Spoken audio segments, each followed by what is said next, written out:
It's showtime! It's CFM Radio. Welcome Yo. back. How's it going, Internet? Here we are, back once again. Wednesday, my dudes. News. Yes. And I want to start off tonight by saying I'm sorry about Tuesday. I had a problem with my I thought it was a problem with my capture card, but it was a problem with my USB port. Yes. But- All-important connection. But a good old USB hub is going to fix that right up, so it shouldn't be a big deal. We'll be back with more Pokemon TCG. I'm going to blast through these last few clubs. If you saw my cast last week, you know that Articuno deck just be sweeping. It's pretty nasty. I get things going, I just knock everybody out. It's fun. Yeah, Legendary Ice. Dropping the hail, bombing the bench. It's really cool when you hit the blizzard and then it's like, all right, 50, boom, and then I hit your bench. Everybody gets hit for 10. Boom, boom, boom, boom, boom, boom, boom. Because it's funny when you today, if you look at Pokemon TCG cards, they have a ton of HP. Their HP is like in like the upper 400, like the low 400s, upper 300s. But back in those like the Game Boy Color days, which is like base set and fossil and jungle, like you have really low HP Pokemon. I think like your highest HP Pokemon is like Chansey with like 80. Yeah, or even like Evolutions, like 120. Yeah, 120. You know? Yeah, the level cap has come a long way since the game has been started. Very, very much so. And hey, you know what? I hear you've been playing a lot of classic games this weekend, Drix. Yeah, I've been into some disc images of Sega Saturn games because there's some retro music stations I like that are still playing some of the old songs. Like the song I just played before this one was from Police Knots, which originally came out on the Sega Saturn, one of Hideo Kojima's early games, which I actually played that a little bit. It's like a point-and-click game. You got to do some sleuthing and some detective-style adventures. But yeah, it's like a visual novel, right? Yeah, didn't see that coming, but it's been interesting, although somewhat frustrating. I don't really know how to move forward. It's like, what do I click on? tell me your magic. Yeah, what Monkey Island shit. Yeah, I mean that was just which may or may not have been the style at the time, but with it, I don't know, something about those kind of games like really kind of makes you want to. Hits that like PC nostalgia or that early technology anyway. Yeah, well, I mean, and that technology it's every platform for that game is different, right? Like, yeah, like a Sega Saturn version that's like smooth. I think there's a PC version. Like, yeah, there's a PS1 Police Knots. Like, there's a lot of games that were for Sega Saturn that are also on PS1. Some like early platformers like Rayman and one called Bug. And like Gex, Tomb Raider. Tomb Raider was actually developed for the Saturn and ported to the PlayStation. Nice. Yeah, that's awesome. We'll be seeing a remake for the first three of those. The full remakes of like old. I love how they did the Halo Anniversary Edition with the new Tomb Raider remakes coming up, where you could toggle between the old graphics and the new graphics. I love that. Like when you could go back and forth between those aesthetics because they're so different. Yeah, something different to admire. I do that in the Command and Conquer remastered.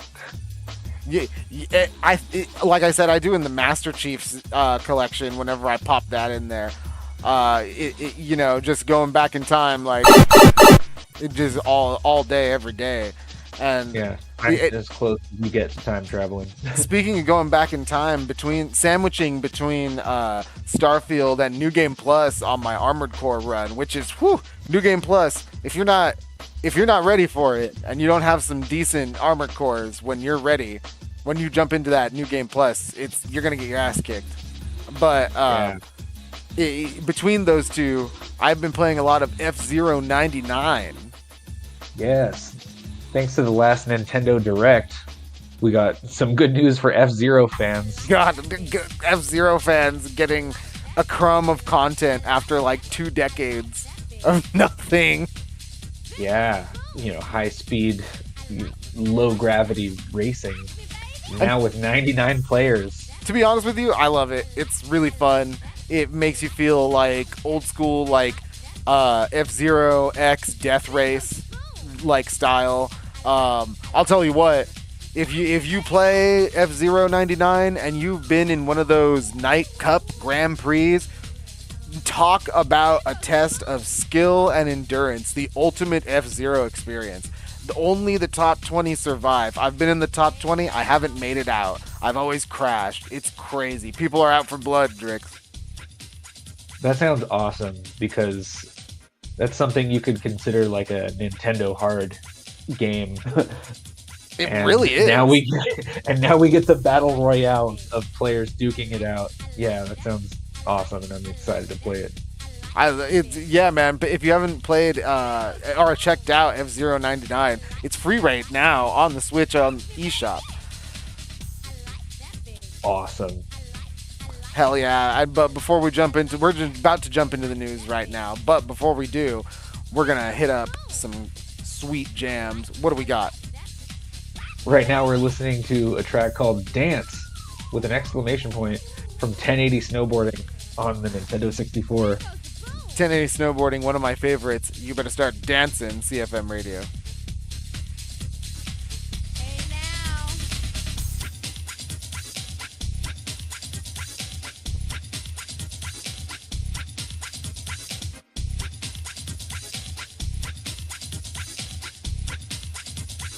Dances herself to death. I like that baby. I like that. I like that. I like that baby. There goes the boom. I like that. Rock me, baby.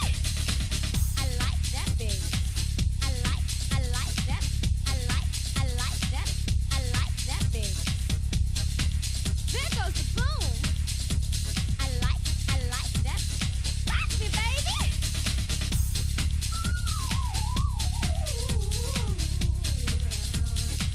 There goes the boom.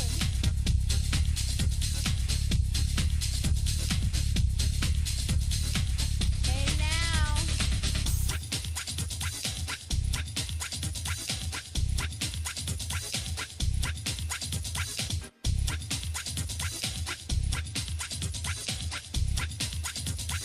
Dances herself to death. I like that baby. I like that. I like that. I like that baby. There goes the boom. I like that. Rock me, baby. I like that baby. I like. Okay.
Streaking lights, loud sounds, and instinct are the elements that keep me going.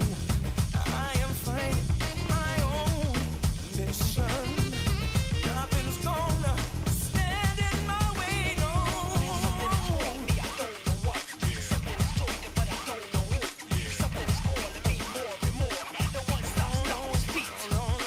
Okay.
Yo, we got the Frankie battle from Earthbound. You gotta love Earthbound, a classic. Yeah, inspired a lot of other games to come. Oh yeah, you're telling me. You're telling me. The indie scene owes a lot to games like Earthbound. Yep, definitely one of my bucket list Super Nintendo RPGs to beat. And we're talking about RPGs. We're talking about Xbox and Bethesda. You can't get them out of the headlines. And just when you thought Microsoft versus the FTC was out of the headlines, the ghost from the past comes screaming back. We're going to talk about it a little bit later tonight, but first, we're going to talk about Starfield being Bethesda's biggest launch in history with over 10 million confirmed players. And that info comes from their official Twitter, Drix. Can you believe 10 million players? Yeah, that's a whole lot of hype, a whole lot of people having a great time in space. I mean, Skyrim still has a dedicated fan base after years. So do games like, Fallout New Vegas. And it shows that their art form and their fan base is definitely, it's paid off. And they've learned a lot. And, they're ready to present us with outer space exploration on a large scale. And it works. I love it. I'm having a great time with Starfield. I think it's well-deserved. 10 million players. Sweet. First big win for Xbox, right? Like, looks good to me. Yeah, they earned it.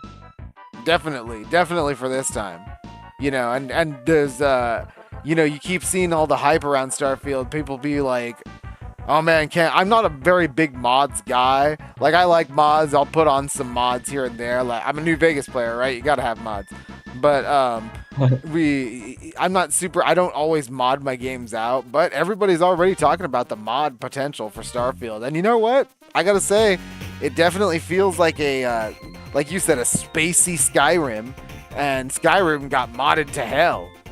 So yeah, we welcome it. And maybe even those mods will be, remasters on the next console generation. Yeah. Legendary Edition, here we come. Hopefully those mods come to console. They keep saying these mods are coming to console. They got some mods on console with Fallout 4. Hopefully we can get more mods on console. Yeah, they've done, a multiplayer mod for Bomb Rush Cyberpunk, so yeah, who knows how long it'll take before we get one for Starfield. Seriously, for just people being able to travel the stars by themselves, especially since, gotta say, one of the worst parts about Starfield is the companions. They're just lackluster. And only in combat. They're written pretty well, and they're pretty good personalities. But in combat, wet noodle. Yeah, I saw one totally pulling a stormtrooper and just missing entirely on one of the Xeno grubs, and just it's a bug on the floor, and he could not land a shot on it. Yeah, so I would be really happy teaming up with my buddies in Starfield as opposed to being followed by a bunch of stormtroopers, like you said. Just incompetent when it comes to aiming. But we're gonna talk. Starfield still hot. Everybody loves it.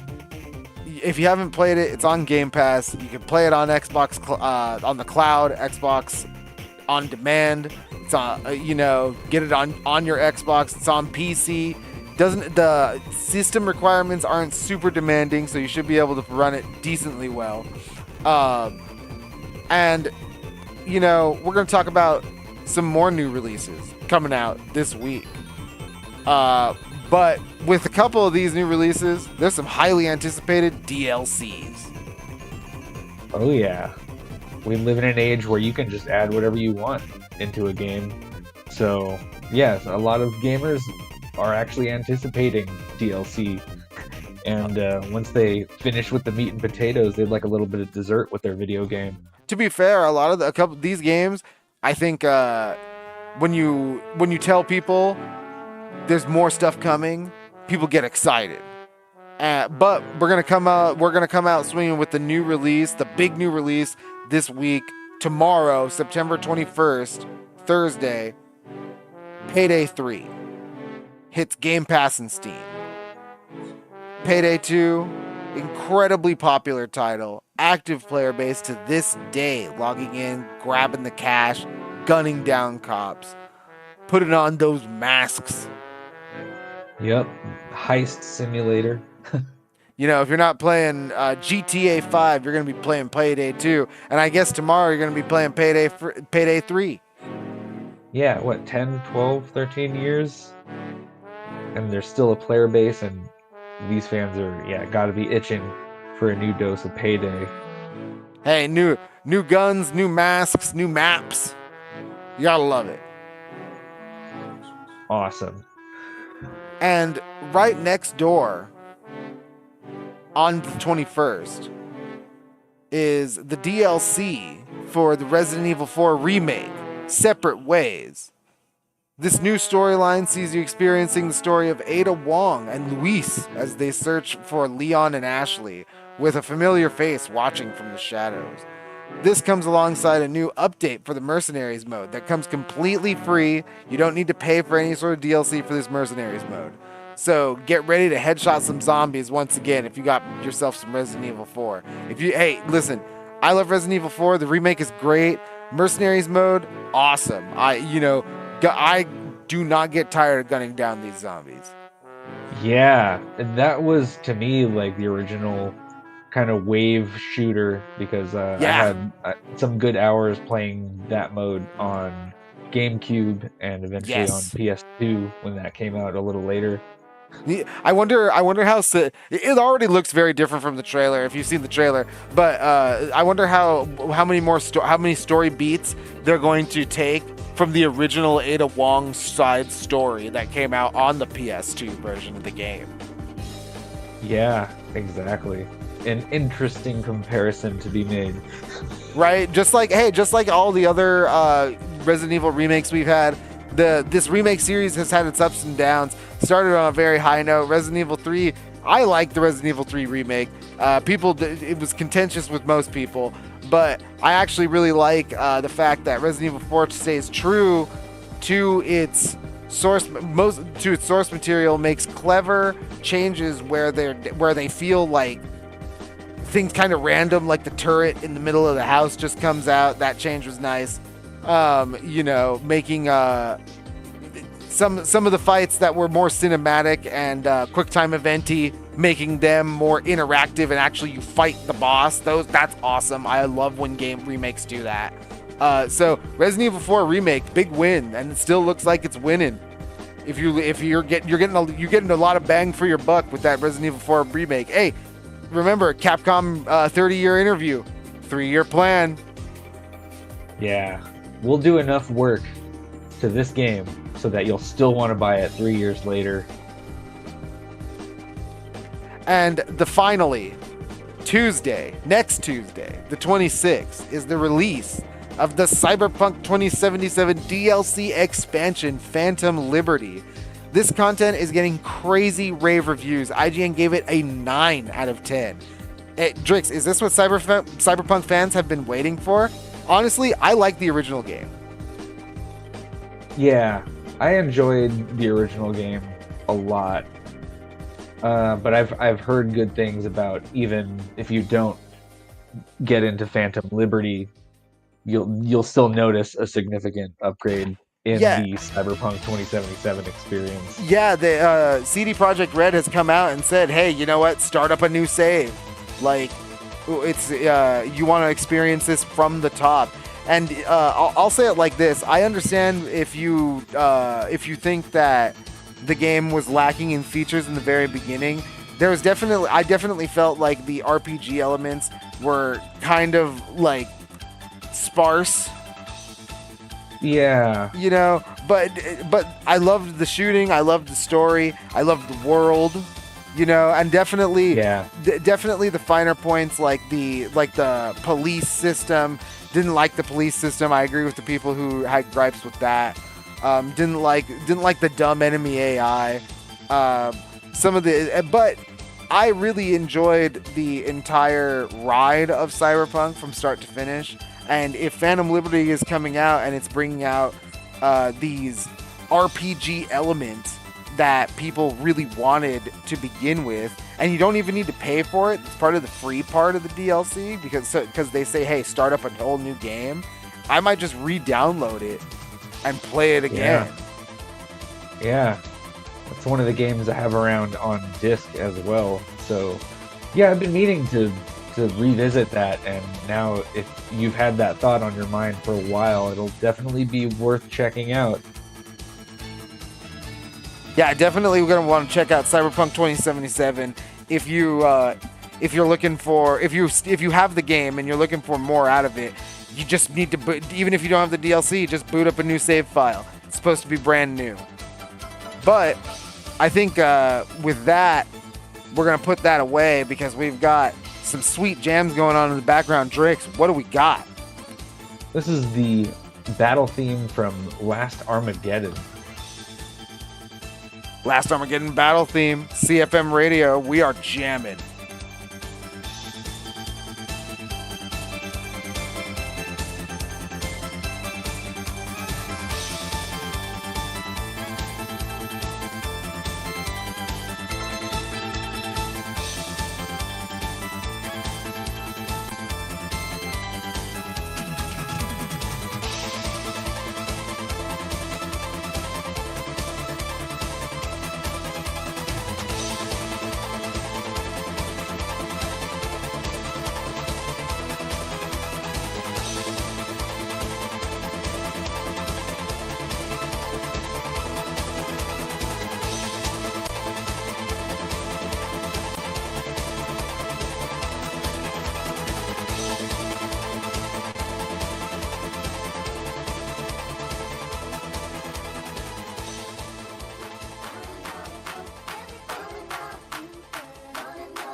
whiskey's the life of man.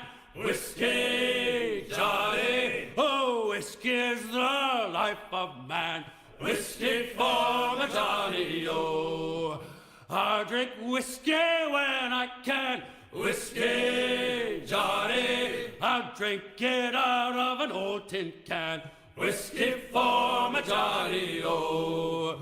Whiskey gave me a broken nose. Whiskey, Johnny. Whiskey made me pawn my clothes. Whiskey for my Johnny, oh. Whiskey drove me around Cape Horn. Whiskey, Johnny. It was many a month when I was gone. Whiskey for my Johnny, oh. I thought I heard the old man say, whiskey, Johnny. I'll treat my crew in a decent way. Whiskey for my Johnny, oh. A glass of grog for every man. Whiskey, Johnny. And a bottle for the shanty man. Whiskey for my Johnny, oh.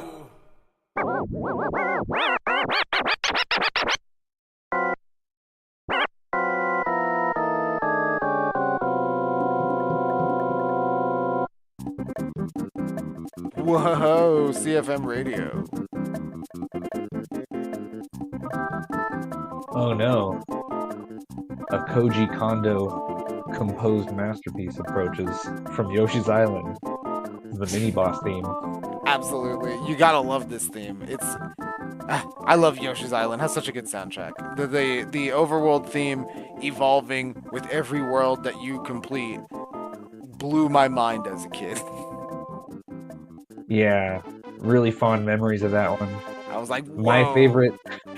My favorite game in the Mario franchise, and my girlfriend will fight you about it. Hey, it's definitely one of the more challenging and more complex ones. Yoshi's Island is super. Yoshi's Island has a lot of emergent gameplay that you could just stumble into if you know how to catch an egg, grab it again, and throw it. Like, you know, it. You could do a lot of cool stuff.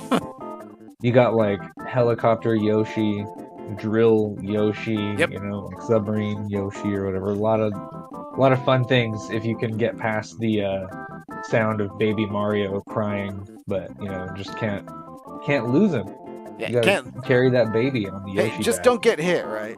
Just don't get hit. Don't get hit. Theoretically, if you don't get hit, it won't be a problem. Yeah, it's not a big deal. Just don't get hit. Yeah. But I'll tell you what is a big deal, Drakes. These Microsoft leaks from the FTC versus Microsoft case. Holy guacamole, Drakes. Yeah, some deep inside information on the inner workings of the gaming industry and just about how far ahead you have to plan when running a giant company like Microsoft and making things that entertain us, such as video games. Yeah, you know, just tons and tons of stuff. But I want to be clear here. You could get, there's a, floating around, you can get a, you can see the exhibit PX 1517 from the Microsoft versus FTC original document and the roadmap to 2030 for Microsoft. And one look at this little PowerPoint presentation, Drix, you could tell things have completely changed. Yeah. Wow. A lot of thought and a lot of effort. You can really kind of see where their little corporate thinking caps are when it comes to this PowerPoint presentation. It's just a document we can come across on the internet nowadays. And yeah, they go through a lot of good details, like what the gaming landscape is like today, you know, from like playing on your browser to like playing on console or PC, and even the cloud area, which is really where they seem to have their focus. Yeah, and you know, you look at these mid-generation, these theoretical, right, mid-generation refresh consoles, where you have an all digital Xbox Series X, the Xbox Series X refresh, and just the same thing with improved sustainability, which is, you know, you got a little bit more storage, a little bit better of a flow, and you sacrifice the disk drive. It's the same. It's also noted on here. It's the same price, $499, whereas the Xbox Series S still hovers around the $299 price range. And one of the things that is important to note about the Series S, right? People like to, including me, I'm guilty of it. People like to talk down about the Series S.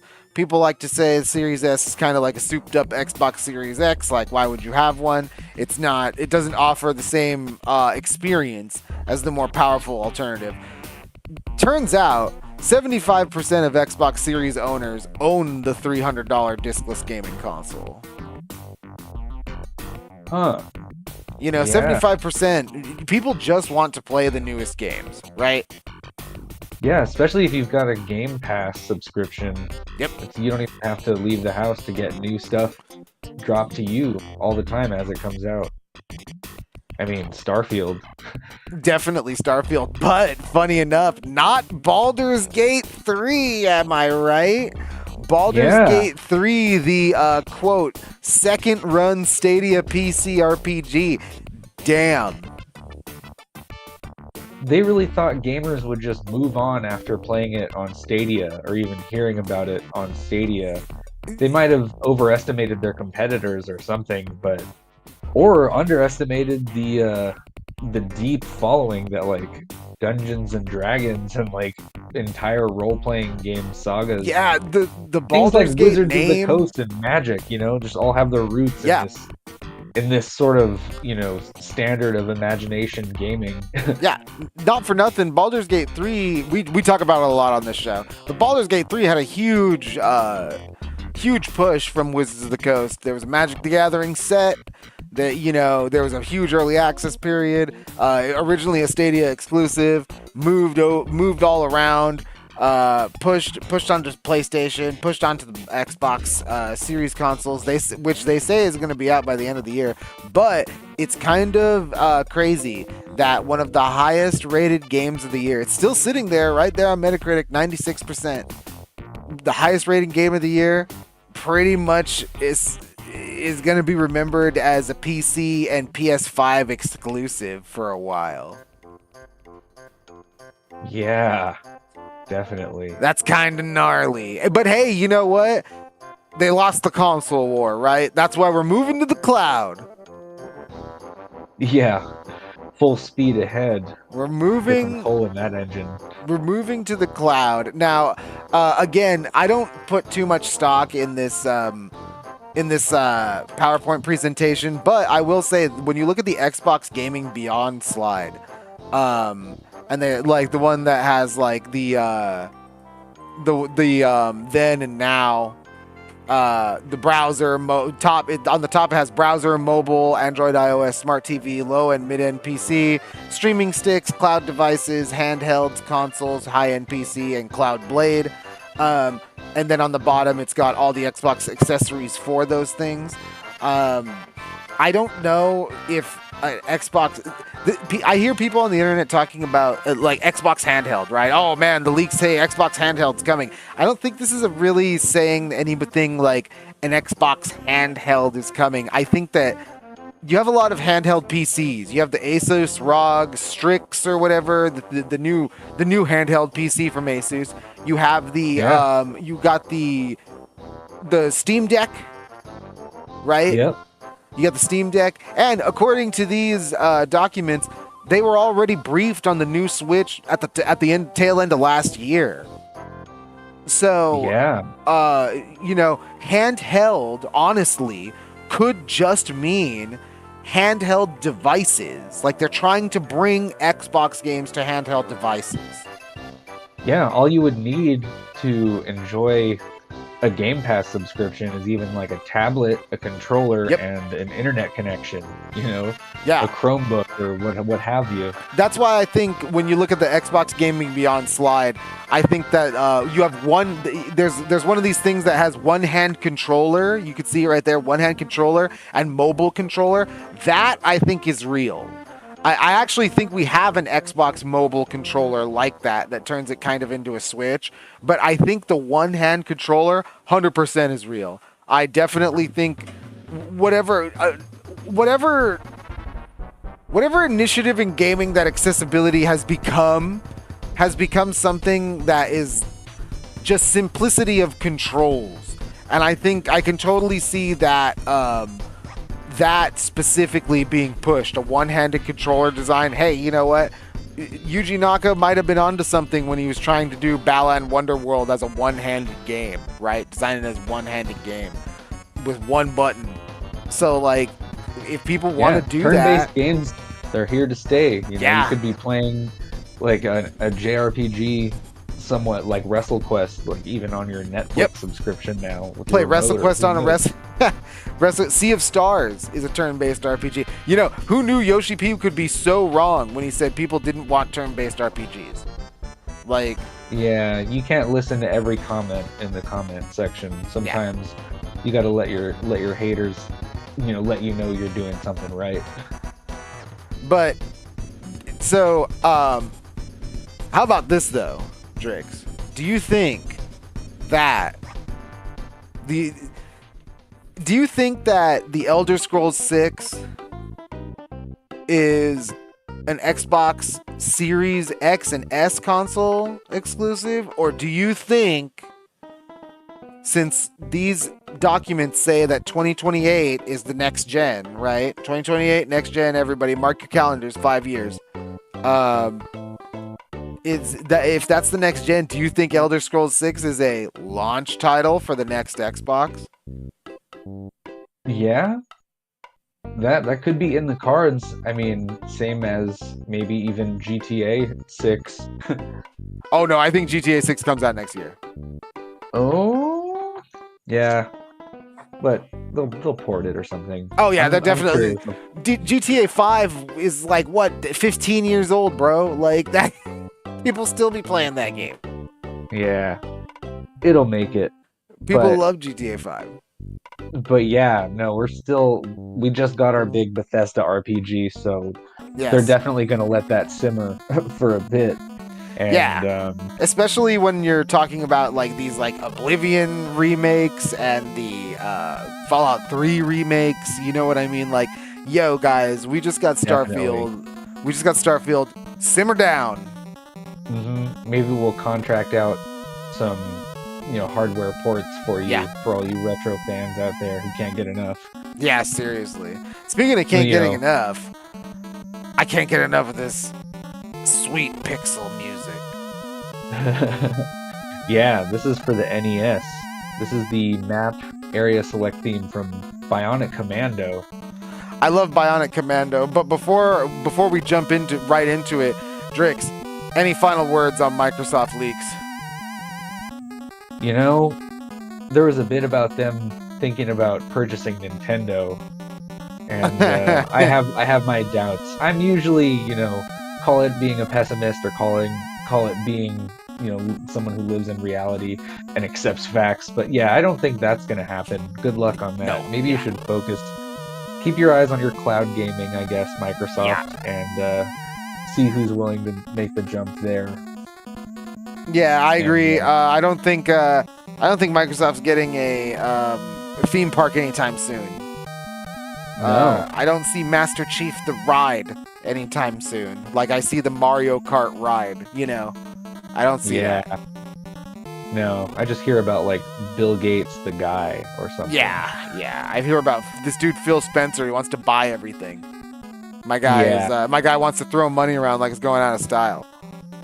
Yeah, he sure does. So, I don't know, we'll see. Eventually, CFM Radio will be here telling the tale of whether or not the game developers are into that, and Yes. things like the Unity price increase. There's been some backlash about that, but we'll see where that goes, and deliver the headlines over some video game music. And I think we gotta select some worlds. Bionic Commando, CFM Radio. We are live. Be right back with some more news.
Propaganda della seta cava della mano, che cava della seta da ricchina ma va. E che cava della seta da carriera ma, che da guarda che avrai la sera in la vita. Che da piano con la tela della cava che riesce. E che cava da morca di hanni che lo.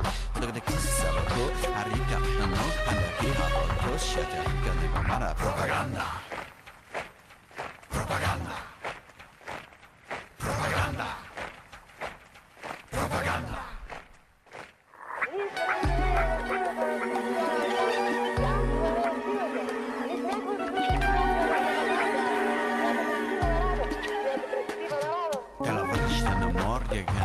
Sempre da cavare che muore da seta la ti che torniamo po andando siete rumore che non sia lo den ma che ha in the good in the siete torric sono mo e the cava che da muore in the seta lo co vai che lei hanno po di cane me lo do del seta che cava via dell'in propaganda che da muore che da sort propaganda del lover e di che la sha propaganda del lodi e di che va te propaganda del legno da su sort che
CFM Radio, we are back.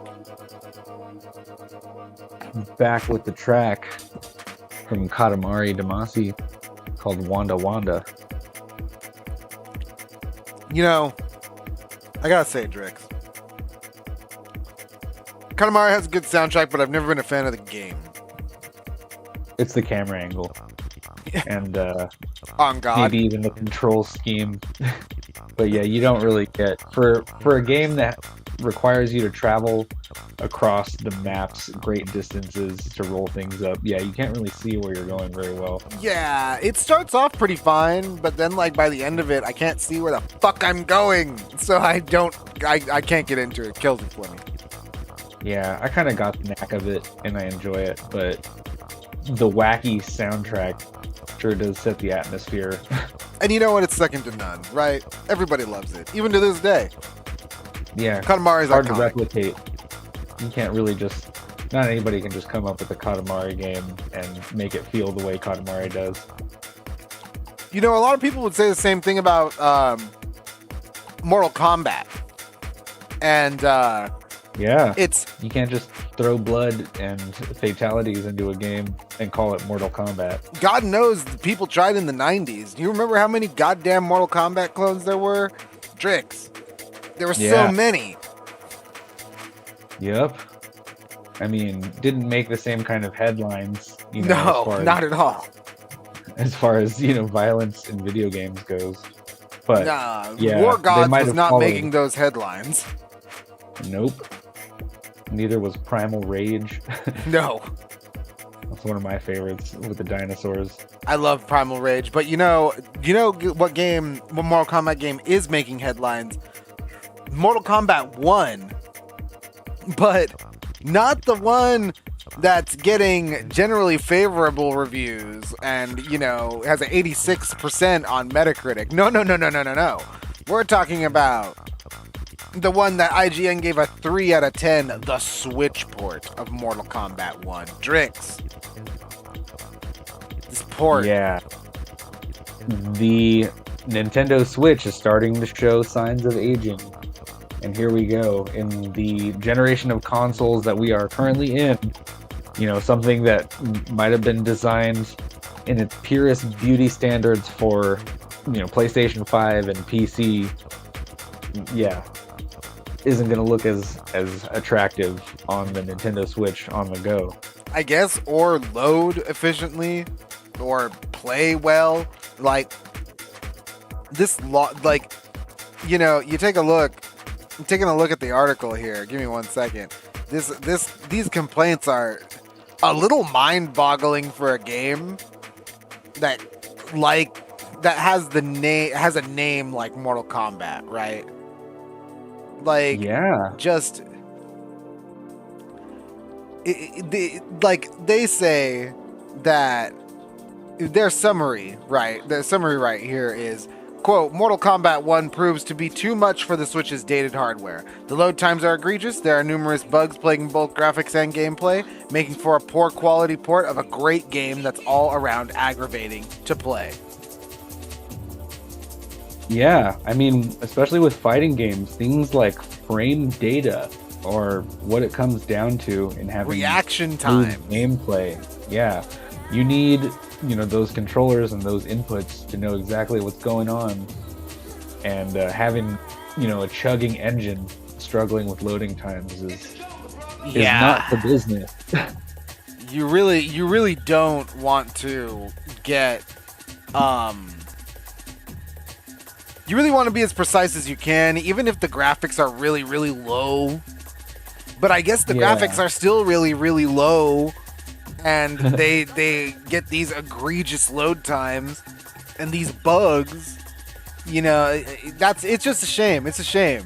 You release a port of a game for the most popular console, because Switch is still the most popular console, and it's nowhere near what you, like IGN says, it's nowhere near what you would get. And I'm sure there may be a little bit of it might be a little exaggerated, right, in some respects. But I have to say, just taking a look at everything just makes it seem like game looks like it's got some problems.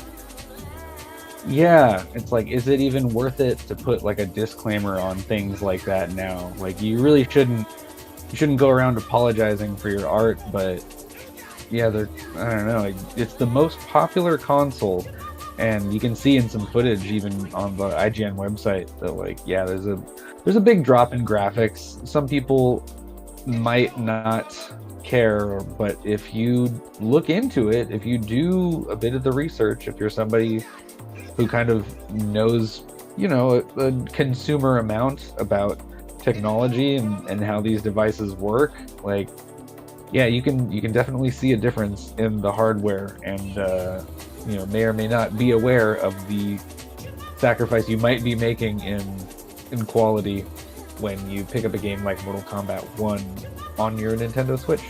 Yeah, just for those low specs of hardware, for a game, and like I say, it's a shame for a game that's getting, it's the PlayStation 5 version and the Xbox Series version and the PC. Yeah, the PC version even they're all generally favorable reviews. 86, the overall for PlayStation 5. There's a lot of 100s here from like Dexerto. You got GG Recon Games Radar. There's a good amount of fanfare here for this game, and it makes me sad that, especially if you're a Switch owner who was looking forward to this, that you're just gonna get screwed. Like, yeah, if you hold those graphics high in your rating scale, you'll be pretty disappointed. Yeah, it does not look like a good one. This combined with the negative reception that the voice acting from actors like Megan Fox is getting, just it's not painting a great picture of Mortal Kombat 1. But hey, when push comes to shove, the way I see it is, for a fighting game, it's all about the gameplay, and I hear nothing but good things about the Mortal Kombat gameplay. Yeah, I mean, if you have learned even one Mortal Kombat character's moves, you'll still be interested in this. Just, you might reconsider if you were thinking about purchasing it for the Switch. Yeah, just might not want to. Switch. If you're a Switch owner, it's the only thing you got. Maybe wait, or maybe maybe invest in an Xbox Series S. Yeah, exactly. It's the same amount, and you would be joining 75% of Xbox Series owners. Yeah, exactly. It's got the popularity front. And you know what, Drix? We're about to mosey on out of here, but I want to let this track finish up. I love what you've been playing tonight. It's jamming. What's this? What is this? This is from the Killer Instinct, the most recent edition of that. This is a song called The Tiger Warrior, which is Jago's theme. Oh, hell yeah. I do love Killer Instinct. Amazing soundtrack. Killer Instinct Xbox. Still right now. Everybody's playing it. You can find a match right now. CFM Radio, we are live.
Drix, What's up, Vector? I think it's time we got out of here. Yeah. That's all it's the news been- that I've seen. Been another good show. We were back once again with another week of CFM Radio. CFM Radio every week. Even if we don't got the gameplay, we've got the radio, the best video game jams for you, on top of the best video game news. What's happening, the new releases, what games do you want to pick up? Latest headlines.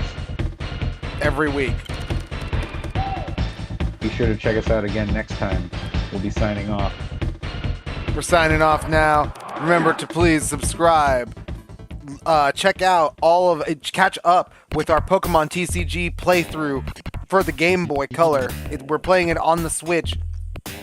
It'll be back this Tuesday. We are going to have next Tuesday. We are going to have the Day 3 gameplay archive up tomorrow morning. Be sure to check that out.